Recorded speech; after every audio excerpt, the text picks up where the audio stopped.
యేసు రక్తమే జయం పరిచర్య ప్రియ రక్షకుడైన యేసుక్రీస్తు నామమున ఈ ఉదయకాలమున మీ అందరికి శుభములు కలుగునుగాక.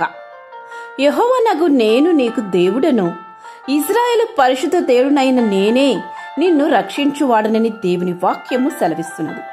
నా ప్రియ సహోదరి సహోదరులారా, అలనాడు దేవుడు ఇజ్రాయేలుకు అండగా నుండి రక్షణ కలుగు చేస్తానని వాగ్దానం చేయొచ్చు ఈ మాట ఇక్కడ సెలవీయడము జరిగింది.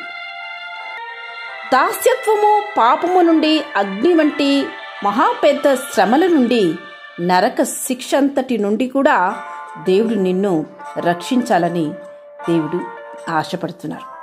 దేవునికి నీవు చాలా ప్రశస్తమైన ప్రియమైన బిడ్డవు కనుకనే నిన్ను రక్షించుటకు ఆయన పరలోకము విడిచి భూలోకానికి దిగివెచ్చను.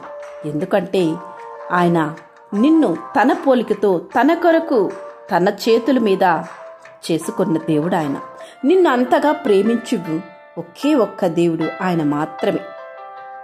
నేను నీ జీవితంలో దేవుని రక్షణ అనుభవించాలంటే ఆయన యందు విశ్వాసం ఉంచుము.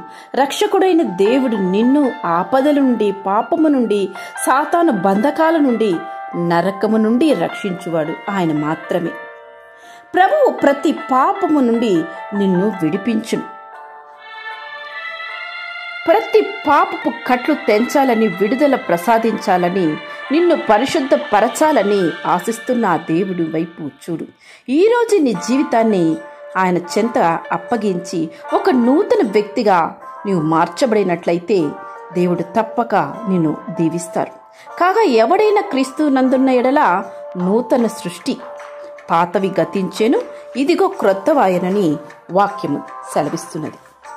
ప్రియ సహోదరి సహోదరులారా, మనము రక్షింపబడిన వారము, వెలపెట్టి కొనబడిన వారము, మనము చాలా విలువైన వారము కనుకనే మనపై దేవుడు అంతగా ఆశిస్తూ ఉన్నారు. మనల్ని ప్రతి క్షణం అనుక్షణం మనల్ని చూస్తూ ఉన్నారు.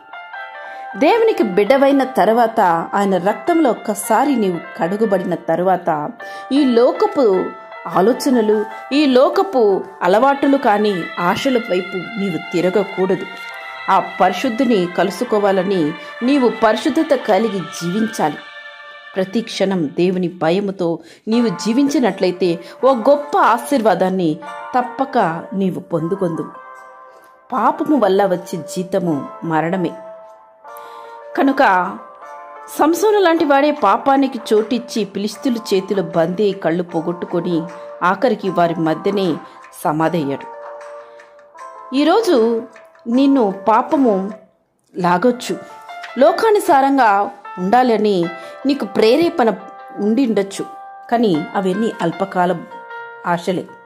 వీటి వలన ఆ గొప్ప దేవుని రక్షణను విడిచిపెట్టకు, నరకపు పాలవదు. నీ కొరకు ఆయన సిలువలో మరణించెనే. నీ కొరకు ఆ దేవాది దేవుడు తన మహిమైశ్వర్యమంతటిని విడిచిపెట్టి నిన్ను తన సొంత బిడగా, ఎంత పెద్ద గొప్ప త్యాగం చేసి నిన్ను తన బిడగా స్వీకరించెనే. అలాంటప్పుడు ఈ పాపపు లోకంలో ఈ యొక్క నీడలాంటి నిన్ను వెన్నాడుతున్న ఈ పాపాన్ని గూర్చి ఎందుకు ఇంతగా నీవు నశించి కృషించిపోతున్నావు? ఇవన్నీ అల్పకాల భోగములు మాత్రమే.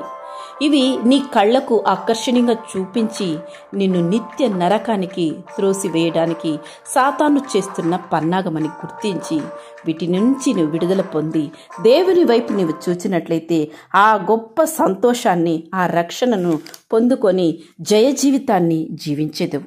ఆమేన్. యేసు రక్తమే జయం పరిచర్యలో మీ సహోదరి. God bless you.